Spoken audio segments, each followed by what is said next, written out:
ganitong paraan nagsimula ang kwento. Si Romeo, na anak na Senyor Montesco at Senyora Montesco, ay naantig sa angking kagandahan ni Rosaline, isang dalaga na may panatag maging dalaga habang siya ay nabubuhay. Sa pagnanais ng kanyang pinsang si Benvolio, inaya nila ito sa isang sayawan sa bahay ng mga Capulet. Pumayag naman si Romeo nang mapag-alaman nitong dadalo rin si Rosaline. Sa nagaganap na sayawan sa bahay ng mga Capulet,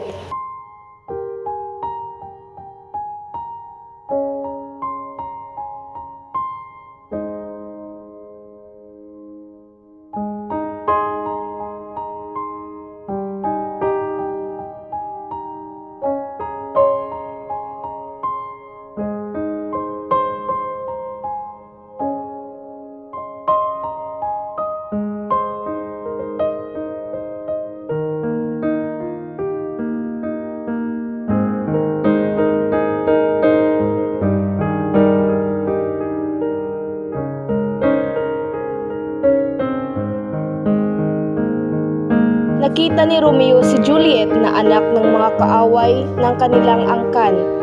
Sa unang araw ng kanilang pagkikita ay nahulog na sila sa isa't isa. Kapwa nila batid na sila ay mga anak ng magkaaway na pamilya, ngunit nagkakaunawaan pa rin sila. At dahil dito, nagkasundo silang magpakasal kinabukasan sa tulong ni Fray Lorenzo, ang padre kumpesor ni Romeo.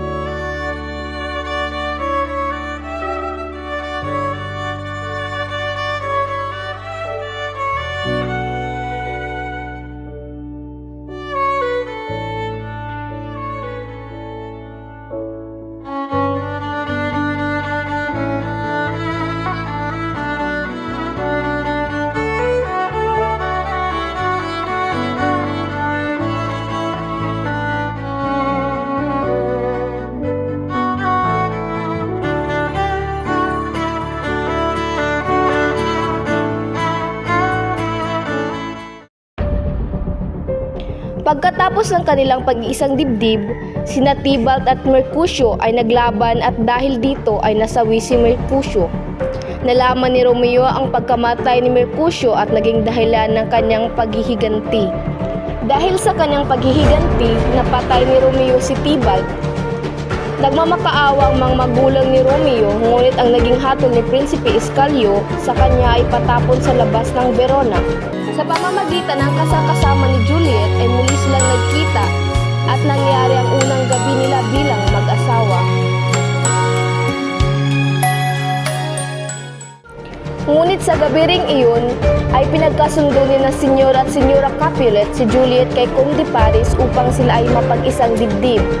Tutol si Juliet dito kung kaya't humingi siya ng tulong kay Fray Lorenzo upang hindi matuloy ang nasabing kasalan. Binigyan ni Fray Lorenzo si Juliet ng likidong pampatulog upang ang naghinagpis na binibini ay magmimistulang bangkay sa loob na 40 oras.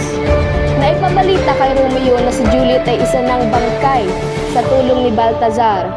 Dahil dito, bumili si Romeo sa isang matandang albularyo ng mabangis na lason na siyang kikitil sa kanyang buhay at bumalik sa Verona. Ngunit sa kasamaang palad, hindi na ihatid ni Fray Juan ang liham ni Fray Lorenzo na nagsasabing hindi patay si Juliet. Nang mabili ni Romeo ang lason, agad siyang nagtungo sa punto ni Juliet. At nang makita ni Romeo ang inaakalang bangkay ni Juliet, ay ininom niya agad ang lason. At bago nangyari ang pagpanaw ni Romeo ay nagising si Juliet at natunghayan niya ang pagpanaw ni Romeo. At nang makakita si Juliet ng balaraw ay agad siyang nagpakamatay.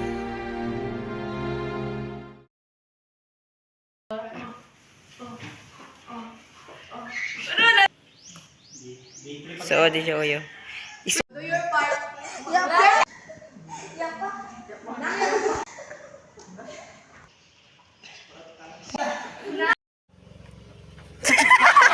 God, kayo ng food! Kataon to!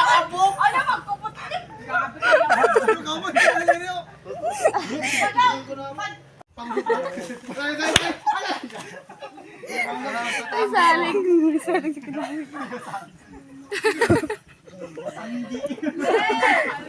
Masang kaya na talima par. Go. Na, kada ko na ba? Yan ako, script And action. Yan, nakapatay naman ko. Kahulpi ka kla. Ingko diretsyo.